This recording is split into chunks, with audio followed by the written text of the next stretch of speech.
Hello, hello, welcome. What up, though? What up, though? Blazing Soul Podcast back Wednesday, every Wednesday. 7 p.m. Central Time Zone. No doubt. They're looking out for us.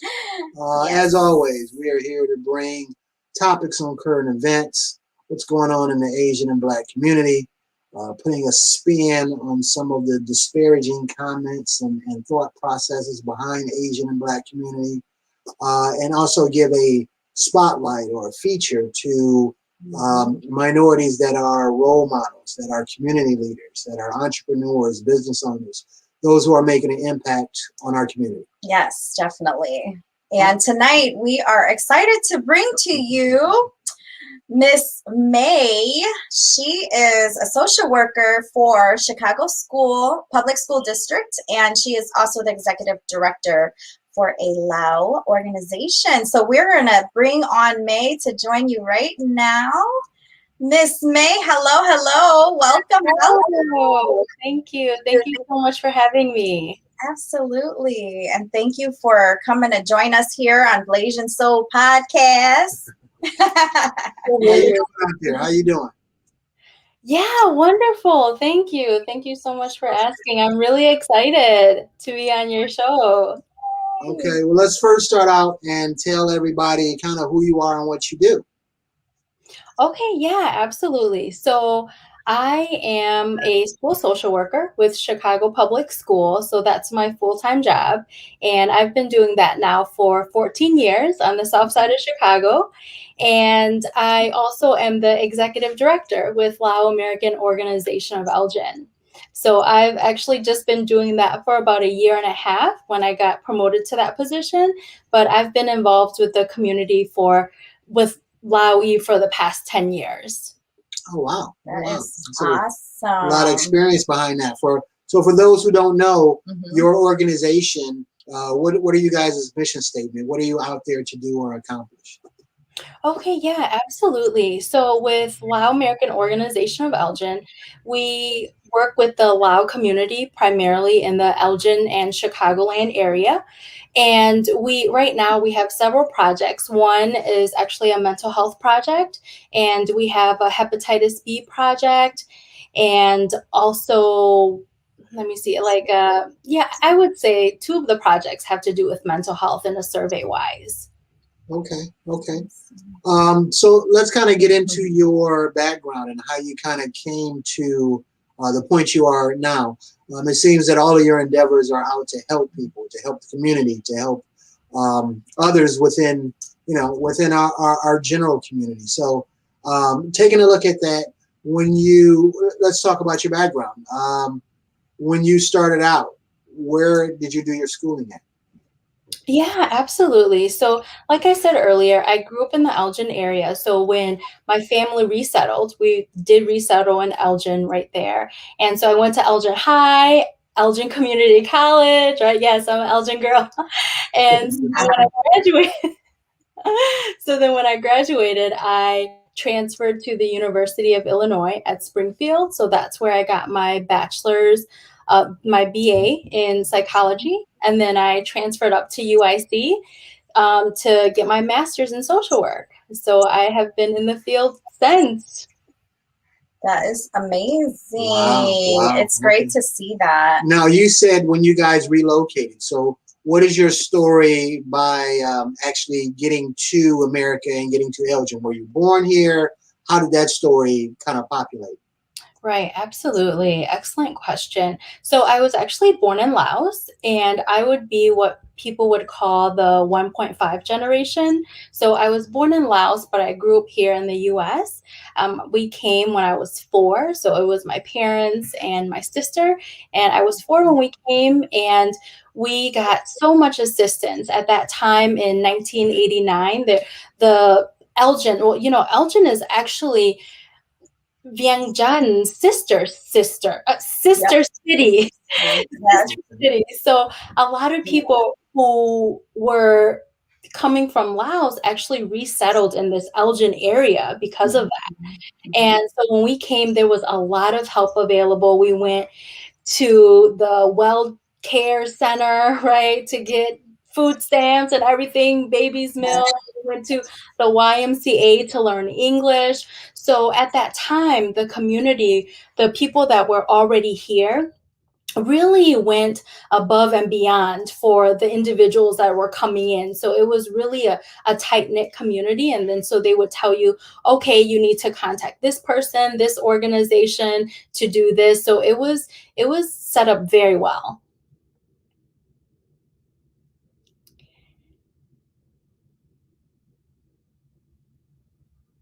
Did that answer your question? Oh.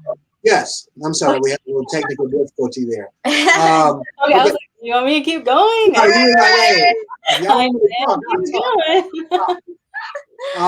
Okay, so you went through that whole process, and we hear that a lot about kind of transitioning from one country to another. You were very small at the time, but you eventually grew up within the United States culture and atmosphere. How was it growing up being a minority from another country through middle school and high school? Yes, also excellent question. You know, I actually thought I was white. Because I was like, that's such a loaded statement, but go ahead. I'm black. I'm like, clearly I'm not black. My skin color, I'm not black. Okay. So I grew up thinking I was white. I think like, okay. Because you didn't really see anybody else like yourself. And now, is that because of interior, like introspection, or was that because of the people around you that kind of labeled you or put you in that category? How did that thought process come to be? You know what? That is also a very great question. I think growing up in the early 90s in Elgin, it was very diverse, but I think it was just me like not knowing that I was different from anyone else. Like just looking at my peers, I was like, okay, I'm either I'm white or black, it seems like, kind of thing, you know? So I just thought all Asian people were white, and then, you know, black people were black, and I don't know. I don't think I really like looked at anyone else or really like thought that far, but I just assumed I was white, I think. So yeah, it wasn't until, you know, maybe middle school, and I'm like, oh, well, like, hold on. What was that turning point where you realized that, you know what, I'm different than the normal kid in middle school? Yeah, you know, I'm not even sure. I think it was like really gradual, but just like, you know, the foods that we eat was different, just like different experiences, I think. And I was just like, I'm like not like my friends. Like my friends' parents, like they would like put makeup on and lipstick, eyeliner, and be like super fabulous at parent-teacher conferences. And my mom just like washed her face and brushed her teeth, and I'm here. And I was like, okay, I don't know what's going on here, but I must not be a white person. Like this must not be me right now. So yeah, so I think it was like more of a gradual thing, but I think initially when I was younger, I was just like, oh, okay, there's these two groups of people. I fall in one of them, I'm assuming. So now in that time, that's a very that's a time of learning in middle school and high school. Now everyone didn't necessarily encounter racism or discrimination in middle school and high school. Depends on where you grew up, how open the people were that you went to school with. But did you ever experience any racism or discrimination while transitioning in middle school and high school? Yeah, also a really excellent question. I would say no. Personally, I didn't. I think because, like I said, around that time in the early 90s, Elgin was very diverse, you know, and I feel like I wasn't discriminated against. I wasn't bullied per se because of my ethnicity. I mean, I think I was bullied for other things, but I don't think for my ethnicity. I think I was maybe bullied because of my weight, or, you know, pimples or something like that. I think the normal bullying, but I don't think it's ever like, oh, you're a chink, go back home kind of thing. So I never got any of that like racist stuff. No. Okay. Okay. So at that time, when you were in middle school and you transitioned to high school, did you know at that time that what you wanted to be was a social worker to kind of help people in that capacity? No, no, absolutely not. I had no idea really. Like I knew I was really good at listening to people. I knew that a lot of my friends would come to me and talk to me about their problems, but I was adamant about not becoming a social worker because they don't make any money. Get that out there. Yes, let's put it out there. So I was adamant about like, wait, $30,000. I'm like, that doesn't seem like a living.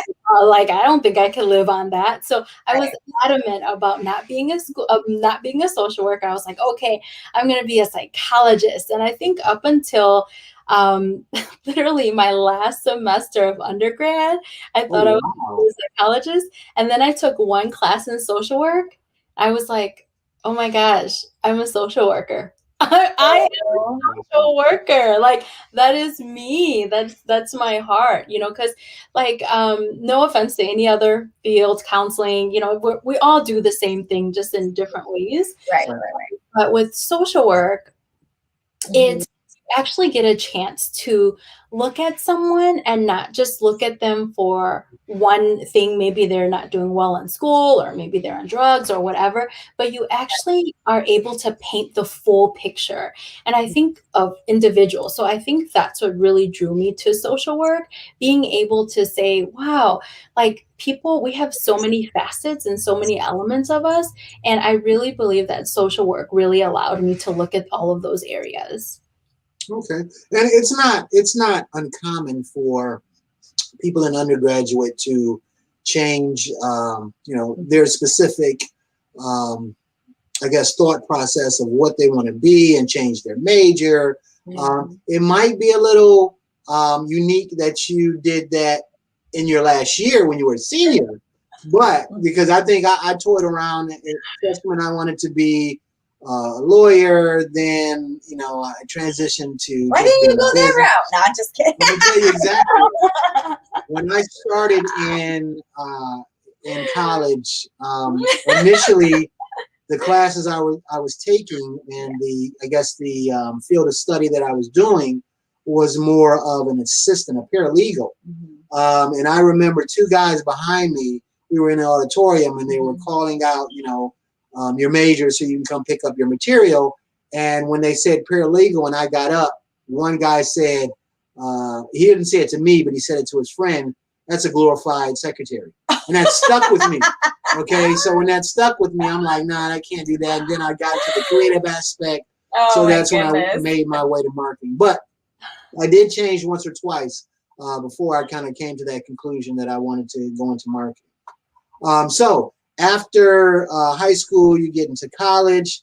Let's talk about your college experience. Now, did you embrace kind of your culture in college? Did you get more into your culture, or did you still feel like you were kind of Americanized with your thought process? Right, absolutely. I would say I was still very Americanized. I don't think it was after, I don't think it was until after I graduated with my master's degree when somebody from Lao-American, from Lao-E, contacted me and asked me to be a speaker for their scholarship. And so when I went there, that was when I really saw just like all the love in the room. And I was like, wow, I'm a Lao person. Like I am Kon Lao, and before I really, that really wasn't something that resonated with me. I think I was growing up like very Americanized. Our parents made us learn English. They didn't want us to speak Lao at home. They wanted us to be scholars and achieve academically. And I think at the cost of that was really losing our culture and really losing our language. And then something else also is that as you may know, a lot of Asian people are Buddhist, of that faith. And at a very young age, I actually became a Christian. And so that was one of, I guess, God's plans to save us, because the church bus, they were like, bring your kids to church. They're going to learn English. They're going to learn how to speak English. So all the Lao kids went on that church bus. Okay, it was 20, 30 of us went on that church bus to learn English. Yeah. I mean, I think I was really one of the only ones that stayed, there, because, all these years later. But yeah, my faith definitely, I think, drew me further away from my my religion or my culture. So. All right. Quick shout out to one of our quick shout out to one of our subscribers, Miriam. Hey, Miriam. And also your friend Danielle. Yes. Danielle, quick shout out to Danielle. Miriam was our tour guide when we went to Egypt. Yes. Okay. So, all right. So, and I think everybody kind of had some type of experience where, you were going to church. Us was you got fed at church. You got to play with other kids. Yep. You didn't have to stay at home while your parents worked. So, it was always that extension as far as church. I remember, exactly. I had a girlfriend, Rachel, she goes by Larcy now, but we used to get on the Awana truck. They called it Awana, but we used to go to church, within the bus with her every Wednesday. But yeah, so keep it rolling. Okay, so then you transitioned. Yeah. We have undergrad. Now we have the big stuff here. Masters. After undergrad, it gets serious. So talk to us a little bit about postgraduate and kind of where you got your niche as far as your your social working career. Yeah, absolutely. I actually, to go back to a previous question that you asked, as I was walking across the stage for my master's, like receiving my master's, I was still like, is this what I'm supposed to do with my life? Oh,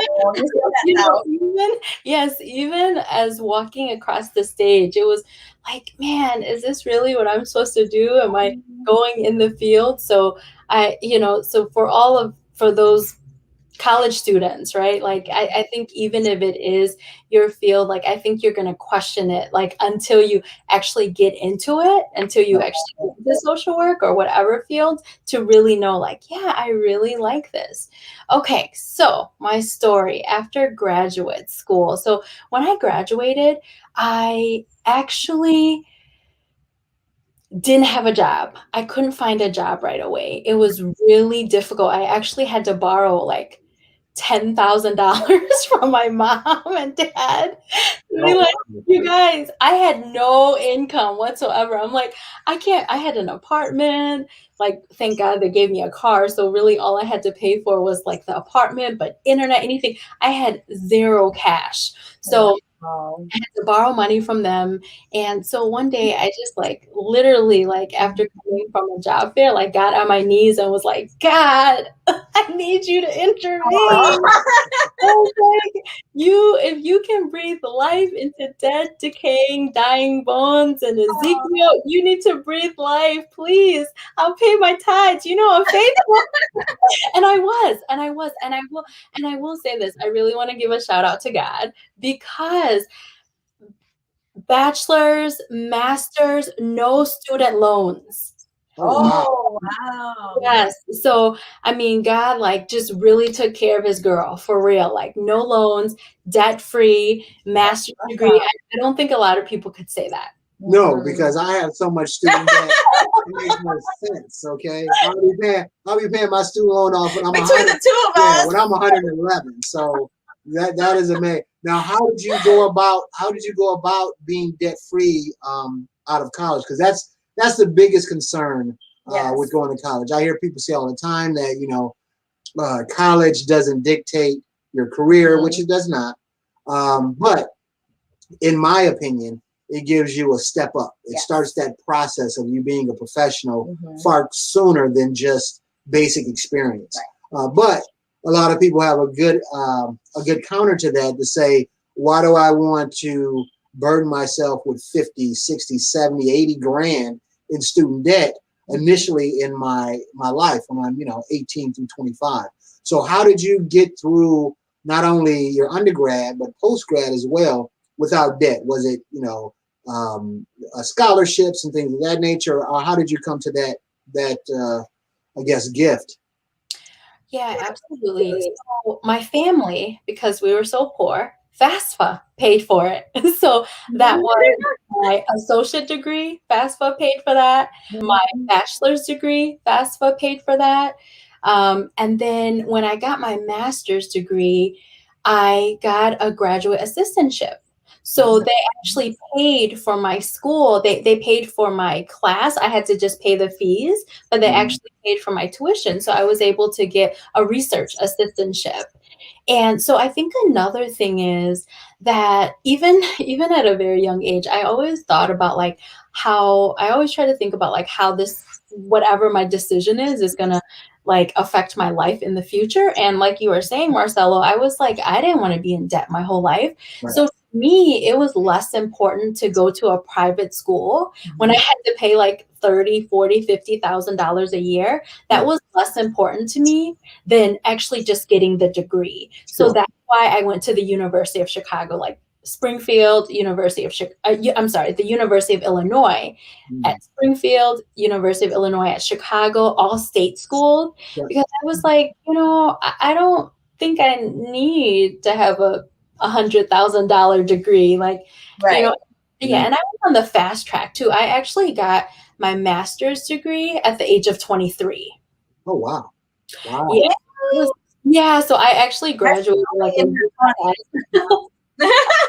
Yeah, see, that's awesome that you had a plan when you start. Most of us when we start school is 2 years of partying, then you finally realize, okay, I need to buckle down now. So yeah, at 23, I was trying to figure out what I'm gonna do in spring break as opposed to being focused on what I'm supposed to be focused on. And before we get too far in the interview, let me say that you are the very first person on our pod that gave a big what's up and shout out to God. Okay, I just want to throw that out there. That's something that I will remember, because it was like, hey, I just want to give a shout out to God. I mean, come on, he made it happen. I can't, when I become a multimillionaire, I'm not gonna forget you. I'm like, as an offering, I'm good. We good on money. I was like, take care of me, I take care of your house. We're good. Right. So thank you so much for that. Okay, now how did you come into? You said it was very hard for you to find a position once you did finish your master's degree. So what led up to you actually getting into your career after postgrad? Yeah, absolutely. So after I prayed that prayer, I felt led to go to the correctional facility, like the youth correctional facility, to hand out my resume. I didn't know anyone. I just went up there. Can I give my resume to you? All the departments. 23? You're around 20s? Oh, wow. Yes, 23. I just fresh out of a grad school, like, and I'm like, can I give you this, my resume? And give it to anyone? And I kid you not, you guys, I met someone on the elevator. Oh, wow. And I was like, what are you doing here? I've never seen you. I was like, oh, I just graduated with my master's degree and I'm trying to find a job. And he's like, oh, well, what is it? I was like, social work. He's like, I think I have something for you.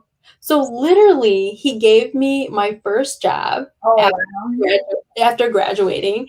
And then so I worked with him. It was like a day program, like where the disabled and the elderly would come. And so I would go there and I would play cards with them, whatever. We ate together. I mean, it was a whole bunch of us therapists, and it was like a day center. And then March March 1st was my 14-year anniversary.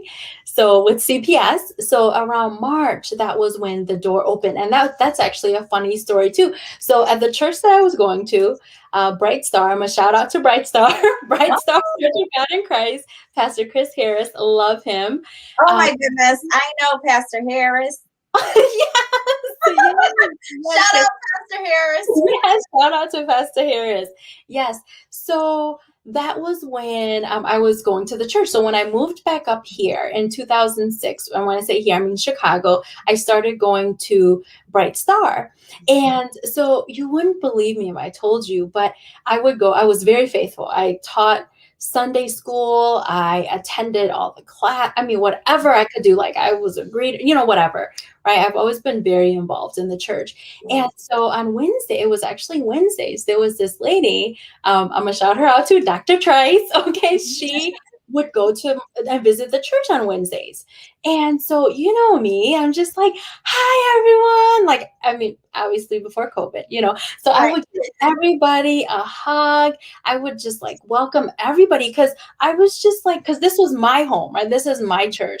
And whoever I didn't see on a regular or even who I did, I would just always extend myself and just be kind and friendly. And so when I told Pastor Harris that I needed a job, I graduated, he was like, girl, you should have been told me. I could have been cut you. I could have been hooked you up. I was like, oh my gosh, I'm sorry. So then, so Dr. Trice and I were talking. She's like, oh my gosh. So when when Dr. Harris told Dr. Trice that I was looking for a job, she was like, oh my gosh, I love May. I like Dr. Trice was. I see all the time. And she's like, I was like, oh my gosh. Yes, my friendly spirit got me somewhere. So literally, she got me the interview with Chicago Public School with Miss Franklin, and I have been there ever since. So I'm 36 now. I started at 23. So yes, all of my professional life has been with Chicago Public School. So wow, congratulations. Now, here's the caveat to that. So, so far in your story, it has been one of education and one of spirituality. But you also have an organization that is cultural in nature. So when did your, I guess, focus transition a little bit to a cultural side where you embraced your culture and wanted to do things to help your culture? Yes, that was definitely when I was asked to come and speak at the scholarship. So every year or so, Lao-E would give out scholarships to students. I didn't even know about it, because like I said, I was not connected to my community at all. And so every year they would give out like a small scholarship to everyone. And they asked me to be one of the speakers. And so that was when I said whatever my speech was, I felt like this sense of like pride that everyone is here in this room at this dinner, at this luncheon, right? Celebrating these kids, like celebrating these high school graduates. And for me, it was like, wow, like I didn't know because I wasn't connected to my community at all, like I was saying. But just seeing everyone there and just seeing how they supported the youth, I was like, I need to get involved with an organization like that. And that was, that was a long time ago also. That was like around 2000, I would say 2009. So I've been involved with them for about 11 years now, 11, 12 years. So yeah. What do you see as, now that you have gotten a cultural perspective with helping people, what do you see as some shortcomings or some challenges of your community?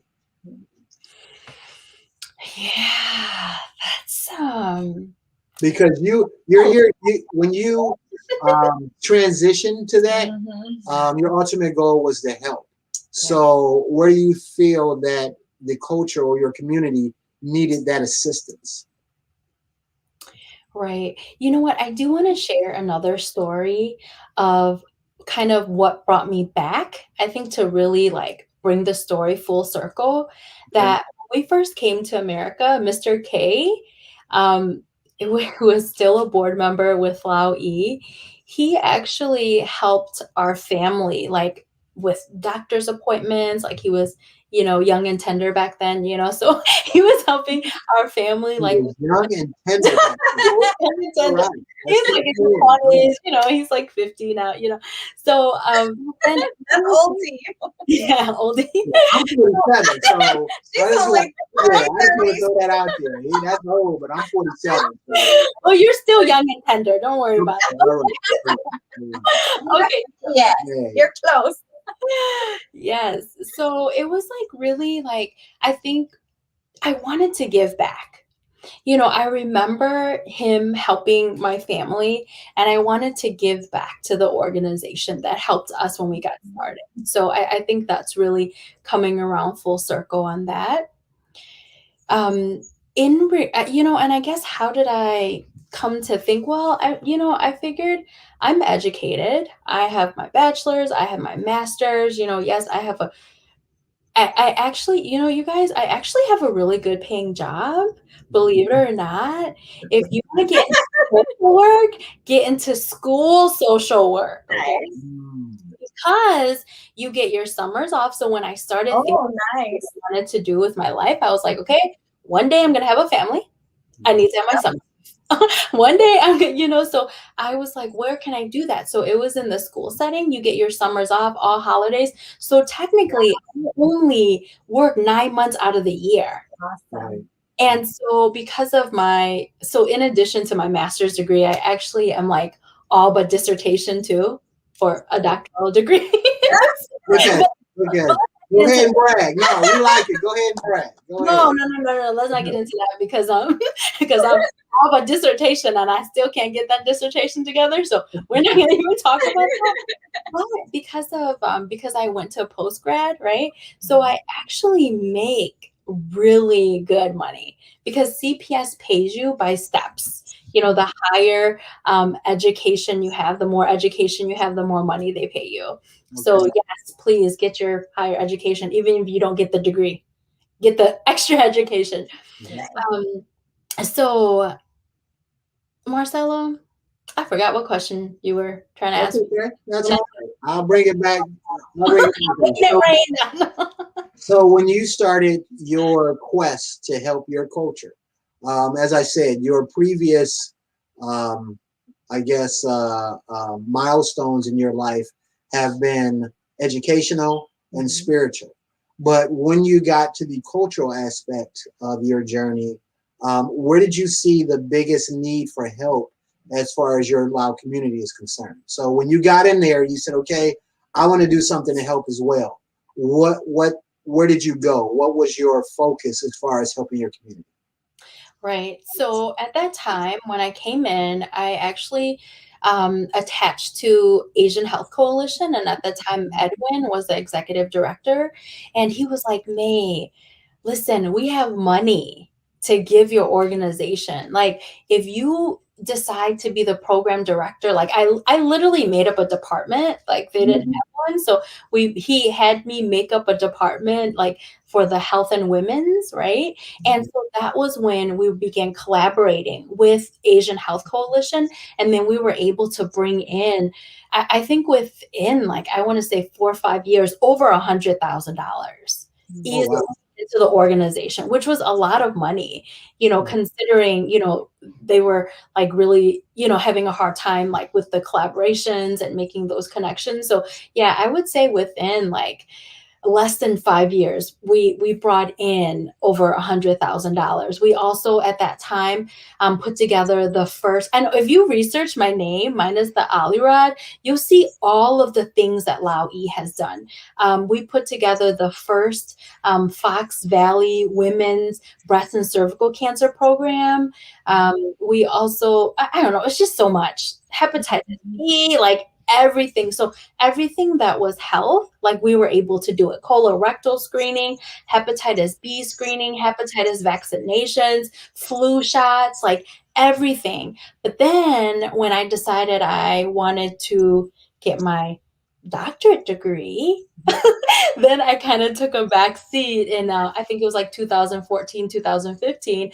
I was like, you guys, I'm working full time and doctoral. I can't. So that was when other people came in and helped out with the organization. But then about a year and a half ago, they're like, May, we need you to come back. I was like, no, I just got married. I had a baby. I was like, no, I can't. They were like, we need you. So I'm just really thankful that I was voluntold to come back I because like that word. Voluntold. My wife voluntold me to do a lot of things throughout the week, so I like that. I do. yes. So I'm so happy they really convinced me to do it. They really convinced me to come in and help, and I'm just so happy. And Laura knows some of the endeavors like we've put together. So we at one of the surveys that we had, we gave over $30,000 to the Lao community nationwide. In one project. That's amazing. Right. Wow. One of our surveys. We've had multiple surveys. We are still in great relationship with Asian Health Coalition, the University of Chicago. Those are our main, I guess, cheerleaders are our main people that's funding our organization. So yes, we are doing very well. We're in the black. I mean, we got money in the bank now. It's really great. It's really great. Awesome. Now, you touched upon it a little bit, but I guess we need to bring your personal life as well. Children, married. What is your personal life? I guess aligned with your professional life.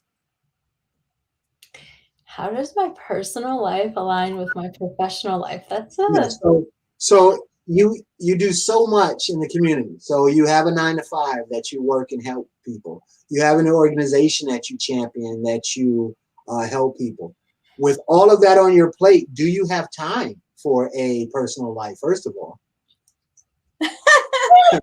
Well, I mean, if I wasn't in front of you, my daughter would be attached to my hip. So yes, We didn't know about the daughter. We haven't spoken on that. she literally, I don't know how I was able to, detach her. But yes, I would say this, that my husband has been so amazing, really, in helping me to be able to navigate through everything that I'm doing, like working my full-time job, volunteering as executive director, right, of a nonprofit organization, being a mom, being a wife. Also, I just wrote a book. Okay. Go ahead and shout out your accomplishments. I like that. Go ahead. Shout it out. This is your time. Yes. So, I literally just wrote a book about my life journey, but maybe not all of that beautiful thing. All of those beautiful things that I told you, that's kind of like in my book, I reference that to my garden. That these are all of the beautiful things in my life, right? My education, like I bought my own house with $40,000 down by myself. I, have a car and all of this. Like that's all of the beautiful garden that you see. Right. But then underneath, my friends, there's the graveyards of my life. Right. There's so many graveyards. And my book is actually to empower survivors of sexual assault to find their voice so they can take control back of their life. And I think you know where I'm going. I am a survivor. All right. So, Congratulations on being a survivor. Yes, thank you. I'm still surviving. I'm still surviving. Work in progress. Yes, it's definitely an everyday journey. I would say it's definitely an everyday journey. It wasn't until recently, until I think in September 13th, I think will be the date that will be forever ingrained in my mind. September 13th, 2020, one of my friends and I were praying, and that girl prayed me out of something. She prayed me out of guilt, shame, condemnation. She prayed me out of just like all of these different things. And on that day, it was like this freedom that I was like, wow, I am free. Like, I can literally talk about my experience. I can talk about my lived experiences. I can talk about being sexually assaulted as a child by an acquaintance. I can talk about being sexually assaulted and abused as an adult. Like, I mean, this was like, you guys, this is like 28, 29 years that I'm talking about, off and on. So, and it was like, oh, God bless you. Thank you. And I talk about it also in one of my chapters about destructive coping strategies, that I think one of the reasons why I've been able to be so successful in life is my ability to compartmentalize. Like, literally, I would have been, this is a true real life story.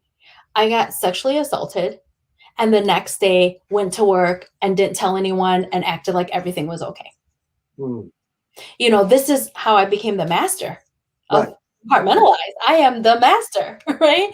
And so I just really, I honestly, I just really thank God, because I lived with so much shame, so much guilt, so much condemnation. I lived with so many things for so long, like almost 30 years. I'm 36. Wow. That's most of my life, all I know was trauma. All I know was being abused, right? And so for the first time in my life, I just said yes. I said, God, yes. Yes to me sharing my story, blasting it out on social media. Yes to whatever you want me to do. Yes to whatever. I didn't even know. And that was like, what, 5-6 months ago? Like, I wouldn't have known that God would have been like, okay, you're going to write a book. You're going to be in this podcast. You're going to, okay, you're going to be on here and there. And like, I didn't know, but like I wrote in my post today, I was like, your gifts make room for you. And the thing that has been the most impactful, I think, for me, are the people that actually reached out to me and said, May, I too lived with that. I was also assaulted as a child. I was assaulted as an adult. I was whatever, but I couldn't tell anyone. I still can't. But you are so brave for being able to do that. And honestly, you guys, I don't even see myself as being like super brave or courageous. Like, I don't even see myself as that. But you are. Well, thank you. Thank you. I just see myself as, I just said no to all of that shame, guilt. Like, it's like, no. And I said yes to me. I said yes to myself. You didn't paint yourself as a victim. Right. You kind of took control. yourself out of that victim mode. Yeah. And you know what? Yeah, absolutely. And I think that people don't even know. I think prime example, like, I didn't even know I was assaulted. Wow. I was just like, well, I knew him. I knew them. Like, they couldn't have just assaulted me. Like, no, that just didn't happen. Or, maybe I was asking for it. Maybe I like put myself in the position, like all of these different things. Right. So honestly, I didn't even know until one of my friends was like, May, you were assaulted, girl. Right. Yes. That like took me all the way back, because all of this time I did not even know. And so I think, like, for so many, and then I stayed with them. I stayed with the people that, assaulted me, because because I didn't even, first of all, I didn't know it was assault. Then second of all, like, after that, it was consensual. So it was like, okay, well, we had sex anyways, like, all right, whatever, let's move forward, be in a relationship. But then, like, I think, like, that's why, we just have to be so kind to people. I think we have to be so kind to people, because you don't know what demons they're battling. You don't know, that person could have literally been raped the night before. Right. Came to work, Okay. And you could have said something, did something, whatever, and make that person go commit suicide, right? I mean, this is extreme, right? Right, But I'm right. talking about some heavy stuff, right? Mhm. This is heavy. And I think especially in our communities of color, right? Especially our Asian communities, it's not spoken about at all. And Mhm. so, it's like, I'm actually, really going against like the norm, right? Yes. What? Mhm. You're talking about it? Exactly. Mhm. Oh my Yep. gosh, like why? That's like, taboo, all of that. Like, and then for so long, I've been trying to write this book for over 10 years, you guys. And Wow. for so long, it was like, oh my gosh, I don't want them to think I'm a slut. I don't want them to think I'm this or that. I don't want them to know I live this other life. Like, I'm just May. Yay. Yeah, that's the garden. Hey. Yeah, that's the garden May, right? Okay. See the graveyard May later. But yeah, and I just was like, you know what? My past doesn't define me. Right. It wasn't my fault. I was sexually assaulted at 7 by an acquaintance, right? He stuck his hand down my pants Mhm. and I didn't tell anyone. And I blamed myself the whole time. And I even blamed myself up until like literally last year, until like I just got this revelation from the freeze response, right? Mhm. Like, oh my gosh, it wasn't my fault. But even after 2 years of therapy, I was still like, yeah, it's my fault. It was totally my fault. I shouldn't have been there. I shouldn't have been over their house. I shouldn't have been sitting on the church bus. And it happened on the church bus Oh, wow. at 7. Wow. And I didn't tell anyone. I just pretended like it didn't happen. And so then what happened from there was that it really, it kind of like awakened this sexual being, if you can say, right? At the little person being 7 and this sexual adult being, right? So I'm like 7, but like I'm sexual now, Wow. like so my book really goes into that girl. I mean, you guys, I would say girl, say girl, like one of the things about my book is I wanted to leave out so many parts that I didn't want people to know about me. Like, I still want you to think I'm nice, May. I don't want you to look at me differently. But you guys, I want you to know I poured my heart and soul into this book. I put examples in there. I put stories in there that not only did I not want to write it in a book, I didn't even want to tell myself Right. that those things happened. Right. And so it was like literally this book is like the depths of my soul. It was, so it's like a very deep book. And I think the really unique perspective is that I am a therapist. I got therapied for that. I'm a survivor. I'm a surviving therapist, So I think I have like this unique perspective of being on both sides of the table. And so, but even that, you guys, I'm trained. I have my master's degree, but I still couldn't forgive myself. Still thought it was my fault. I still blame myself. And this is I'm trained to help kids, right? Yeah. That's actually why I got into social work. I think one of the reasons, I forgot to mention, to help all the little Mays in the world. Right. At 7, I didn't have anyone I trusted. I didn't have anyone I could go to. So I have become that trusted person for all the little Mays out there. On the south side of Chicago, Right. like all of my kids know me, Miss May, raise the roof. Okay. Yes, I became what I needed for all the kids. That's And it's just so amazing because there have been students that have came to me and told me that they've been assaulted, that these things happen. I mean, I think one in particular, when I first started, and I got a note from a teacher got a note from a student saying she wanted to kill herself. Oh, wow. So, they're like, Miss May, you need to talk to her. I was like, yeah, bring her. I need to talk to her. Like, now. So they brought her into my office, and I was like, just checking in. So I kind of like, beat around the bush. I'm like, hey, how are you? I'm the social worker. I'm just checking in with students. You make it like very light. Sure. Right. I was like, I'm concerned about something. Do you know what it could be? Like one of your teachers are worried about you.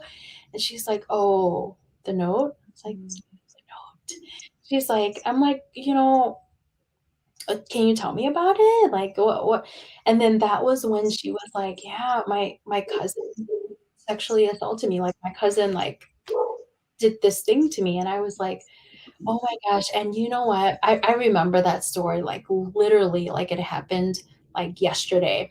She's like, I told my brother, but he didn't believe me, so I didn't tell anyone else. So suicides and homicides are our top priority, right? Everything is second to that, right? Preserving life, right? Right. So I called the mom. The mom came up here. The mom is crying. She's crying. The mom's like, you never told me. I never knew you had these feelings. And so she had to be hospitalized. Oh, That wow. day, she had to be taken to a hospital. And so, yeah, I do real stuff, you guys. Okay? Right. I do bet. Yeah. real stuff, okay? My day job. That's why they pay me the big bucks, okay? So she like had to be hospitalized that day. And she had to be hospitalized for about a week. And when she came back, I was like, hey, how are you? She's like, yeah, I'm good. I'm better. And so it was like, that could have been me. It was Right. like, that was little May. I helped little May. Like, Right.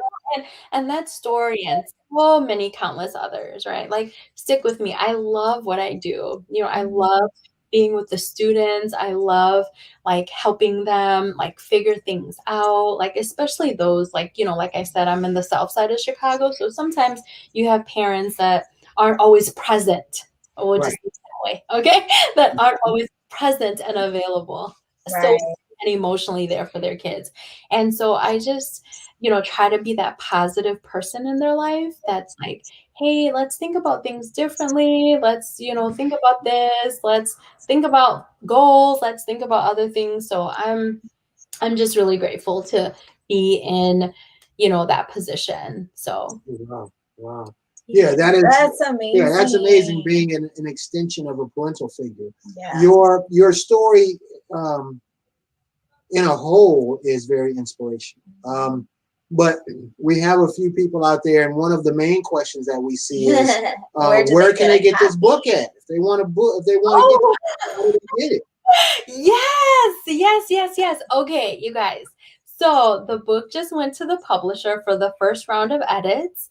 And in honor of Sexual Assault Awareness Month, which is in April, on April 27th is my book launch day. And you guys can get it for free, actually. So the ebook is free for 3 days. That is awesome. So we'll have you back on that week. Yeah, we gotta have you back. Yes. Have you back. Yeah, I would love to come back so then we can tell you go and download it right now for free. Yes, and it's really and I want you guys to see my heart, right? If it was about making like a $3 book or selling a $10 paperback, right? $3 ebook, like okay, all right. But no, that's not really my heart is. That's not really my heart. My heart is I want to get this book to as many hands, as many eyes as possible, because not only is it only my own personal story, okay, you guys are gonna be like, oh man, this is so deep. And I think the reason why I added such intimate details of my life is because I want to normalize it. I want to normalize sexual assault. I want to normalize, hey, this is what happened to me. I used to experiment with little girls. Right. That's what I did. That's what I knew. That's my play therapy, right? You play, you learn how you play whatever, right? And so like, it was like, I didn't want to include that.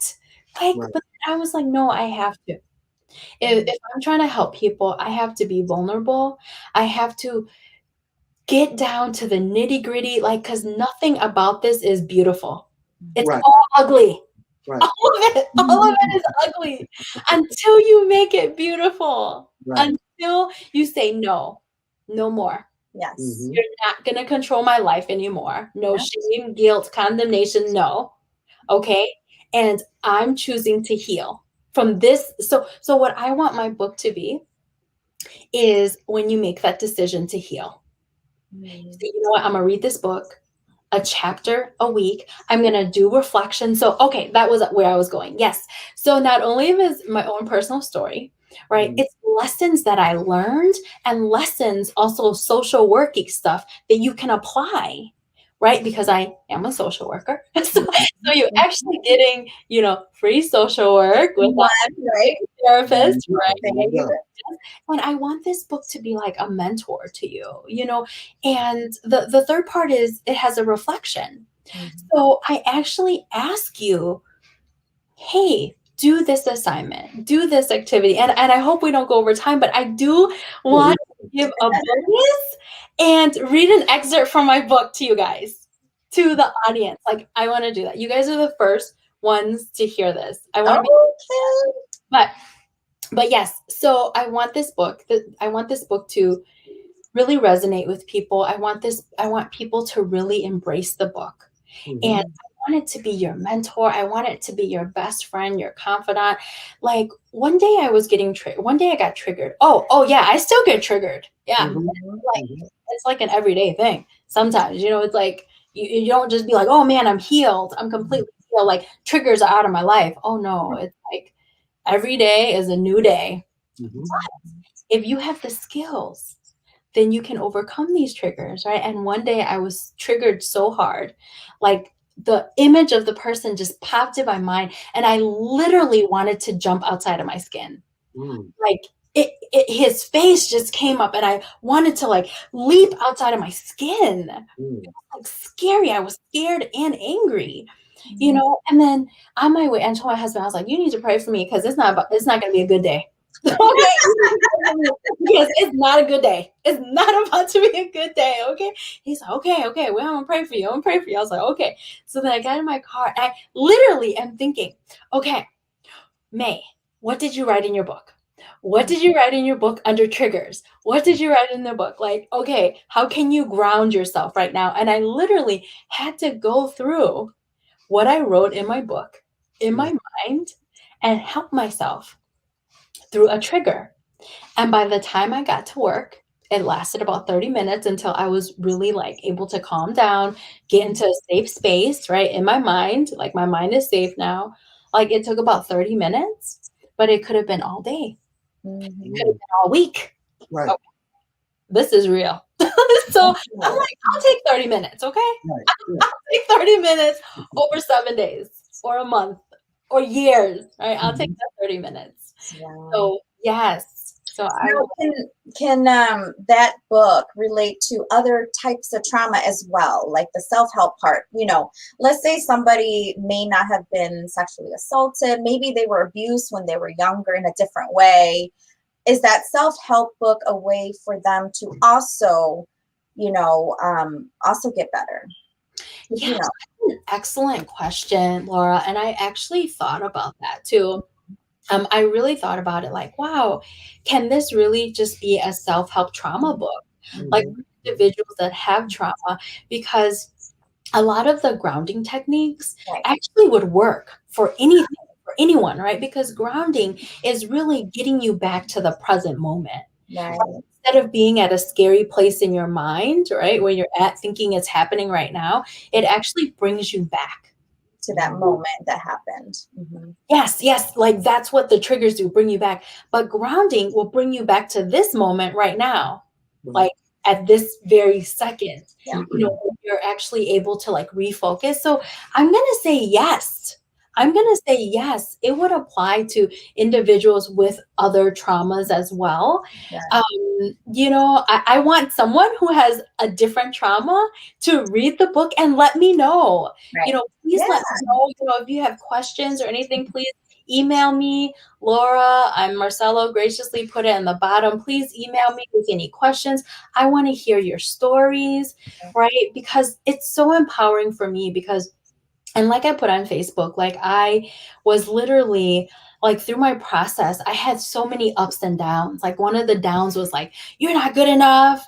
Ain't nobody gonna listen to your book. Nobody cares. What you're saying isn't important. Like, you're not a good writer. You know, all this monster in my head. And then I was like, it really brought me down. But this thing that I'm about to read to you guys, like in the next minute or so, like it helped bring me back to, this is why I'm doing it. I'm doing it for everyone, each individual out there. And how I wrote the book was as if we're having a conversation. I wrote the book to one person, and that's you. The person who has the book in front of them, it's to you. I am speaking to you. And the things that I write, I'm speaking to you, but I'm also speaking to me. So I'm writing to you, and it's helping me too. Right. That's Right. awesome. Yes. So let's hear the excerpt. Okay, let's do it. Okay, nobody cry, okay, including me. Oh gosh, I'm so sensitive. My husband. Okay, all right. If I cry, you guys will already know because you've been here for the hour, so you already know my whole story. Okay. Let me just take off my lashes right now. Okay, all right. I want you to go back in time with me. Just like the movie, The Time Traveler's Wife, the main character goes back and talks to his younger self after he time travels out of the car that just killed his mother and would have killed him. This is what I would say to little May once I saw her get out of the bus. Little May, what just happened was not your fault. I know you feel like it was your fault, but it really wasn't. Things are going to get really hard now and complicated with different feelings and emotions that you should not have been exposed to or even experienced yet. But please hang in there. You are going to make it out of this. You actually do make it out. Hold on to your faith.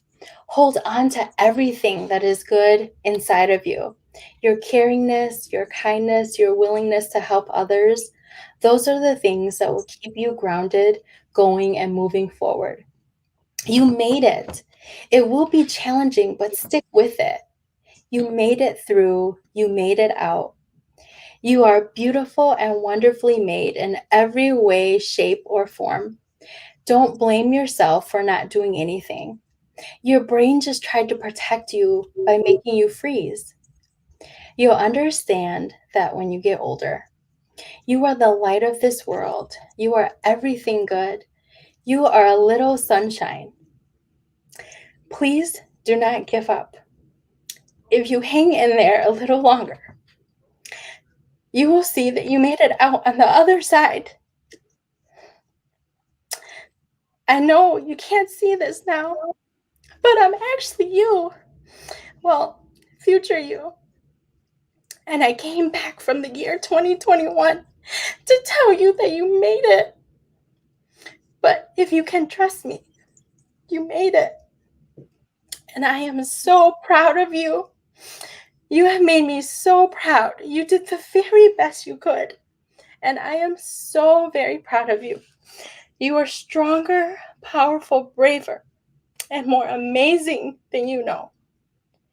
And before I disappear, I would lean down to give little May the biggest, warmest hug that could ever be felt by any person to another, hoping and praying that she would remember that hug for the 30-year trip that it would take her to get to me. That is beautiful. You got me crying. That's why I'm laughing. She's gonna be crying all night. Okay, let me tell you.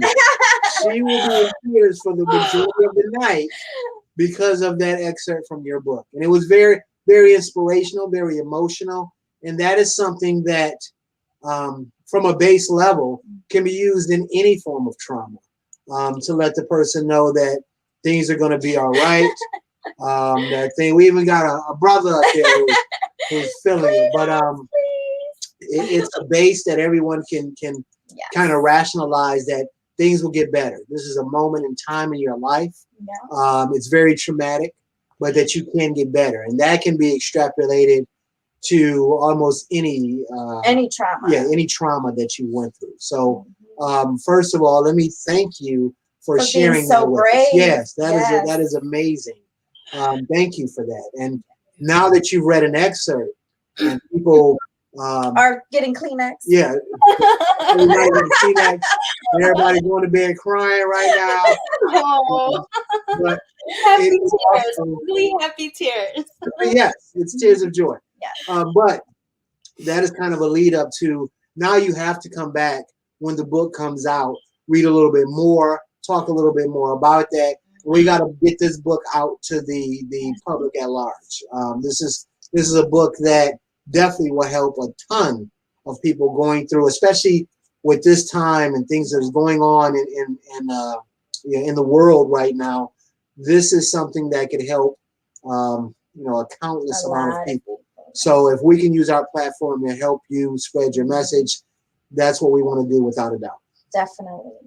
Absolutely. Thank you. Thank you so much, you guys, for allowing me to share. Like every time I read that, when I was writing it, I cried. When I reread it, I cried. When I was looking at it about like I cried. And then I was like, okay, I'm going strong. Maybe I'm not gonna cry. I'm not gonna That's healing though. But it shows it's healing you as well, No, on this podcast, you be you. If there's something that make you cry, make you laugh, whatever the case may be, on this podcast, you be you. Yes. Thank you. So do we have a confirmation that the week of your book launch, you will come back and kind of share more with us? Yes, absolutely. Absolutely. And if you email me, I'll put you in the email database because next week I just came up with the title of the book, but I can't share it with you guys because I got to share it with the launch team first. So Laura's going to hear it on Saturday. I promised my special people that I would share it with them on Saturday. But next week, I am going to put out on Facebook. So if you email me, you can be included with this. You can help me pick the cover of my book. Awesome. So that is up to you guys. You guys vote for the cover. So if you're interested, if you want to be involved, please email me. I will keep you abreast of the whole journey of everything that's going on. Okay. So, better believe that we will be involved as much as we can. Yes. And we will have you back because this is a story that needs to be told over and over again. And the more people hear it, the better everyone will hear. We would like to thank you so much for coming on. It was a pleasure. It induced emotion, which is always great for content, to induce emotion, to get people involved. And you surely did that. So with that, I want to thank you so much for sharing your story. Yes, thank you. So proud of you. Oh, thank you. Thank you all. Thank you all so much. And, and I think I just want to end with this, if I can. I want this book to give everyone out there permission to share your story, to own your story, right? Because that's your voice. Sure. Your voice matters. You matter, right? I want you to own your story, and I want you to be able to start healing. And that I just took the initial steps of healing in September. Okay, so I'm only 6 months older than you guys. Okay, this healing journey.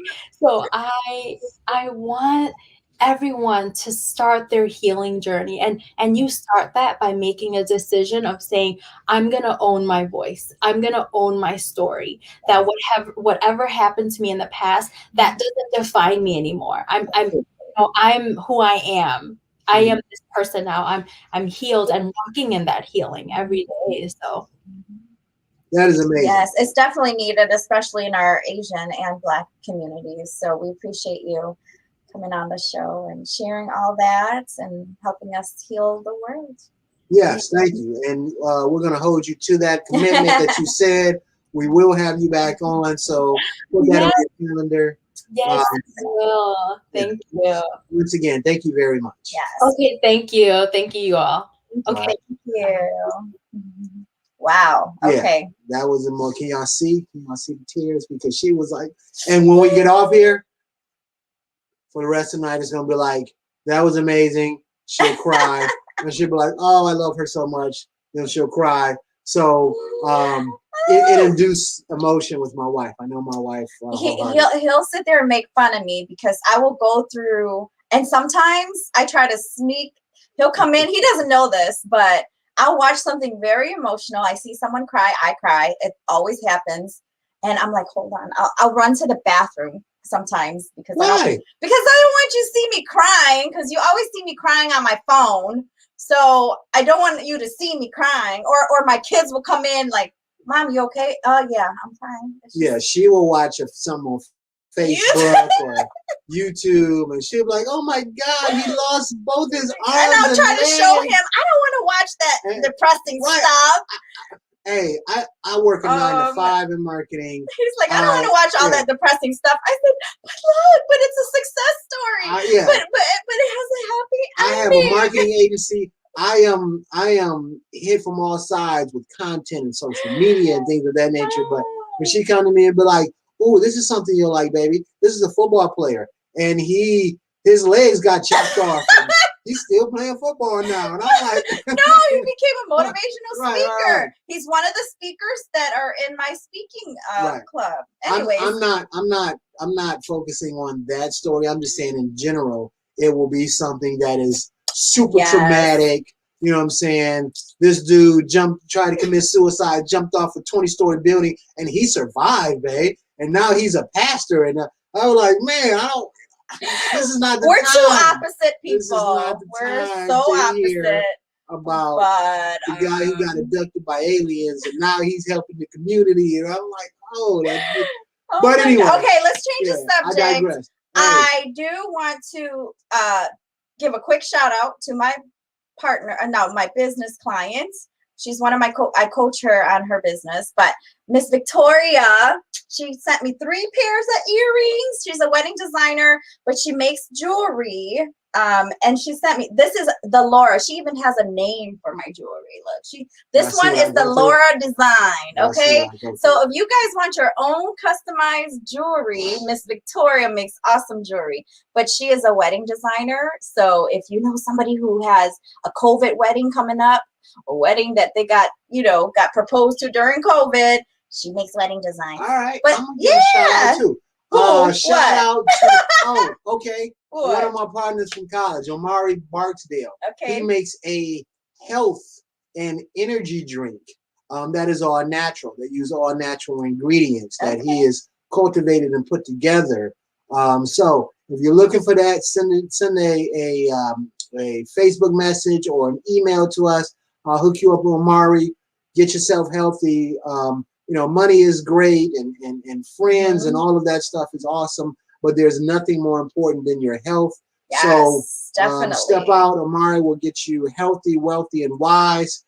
And I can give shout outs too. Can't spend your money when you're not healthy. FSU in the building. FSU in the building. Thank you guys for tuning in. We won't hold you up any longer. Nope. We will see you next week. Same time, same place. Peace out. Peace out. Lock on.